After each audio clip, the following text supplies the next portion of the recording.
I'm reviewing Killers of the Flower Moon, a movie released in 2023. It's directed by Martin Scorsese. It stars Leonardo DiCaprio, Robert De Niro, and Lily Gladstone. It's based on a true story. It follows a series of murders of members within the Osage tribe in Oklahoma in a period between the First World War and the Second World War.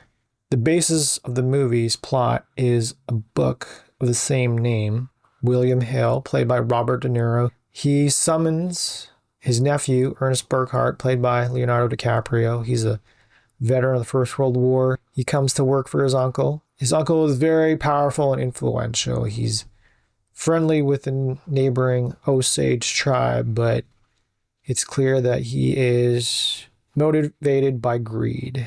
He encourages Ernest to marry one of the women of the Osage tribe in order to inherit their lucrative head rights, as they're known. Their portion of land ownership is lucrative because of the abundance of oil that's been found. He meets and courts Molly, played by Lily Gladstone. He's kind of caught between these two forces, right? His very powerful and influential uncle, who is the mastermind of all this crime and corruption that endangers these Osage members. And then on the other hand, his genuine affection and care for his wife and their eventual children. DiCaprio is what you expect. He's got the same Missouri accent that he's using in Once Upon a Time in Hollywood. De Niro is compelling, pretty unrecognizable if you've only seen prime De Niro. Lily Gladstone, I wouldn't say overrated, but I find that the scenes in which Molly's emotional, a bit awkward, but I also think that could be a choice. She has this very stoic and dignified presence about her. On the one hand, she's wealthy, incredibly wealthy. On the other hand, she's very unhealthy. She's got diabetes, we soon learn. That disease hadn't been as manageable as today. On top of that, members of her community and immediate family start dying. The movie is not so much of a murder mystery. William Hale, aka King, is directly and indirectly responsible. Ernest isn't exactly innocent either. Part of the fun is just kind of recognizing the various actors in minor roles.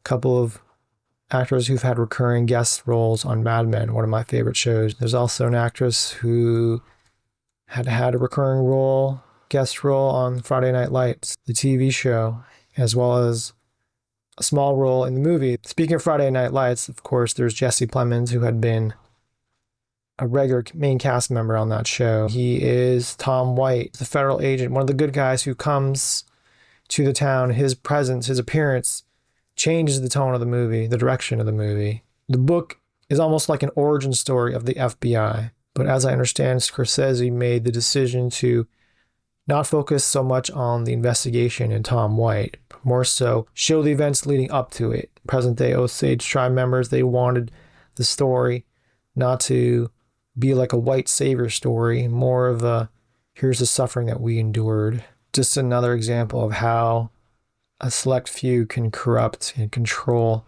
a community through manipulation, exploiting the insecurity and desires of others. I was compelled to look up the real history, but I held off at the way that the story wraps up, the way it's summarized. It's really creative, really appreciated, and it really reflects how things would be done today. It is 3.5 hours. The decision to show the build-up to the investigation really extends the length of the movie. I also appreciate the little montage at the beginning that just really sets the stage. Interesting score as well. There's kind of like guitar-based tracks, but it suits if you can sit through 3.5 hours or divide it into manageable chunks.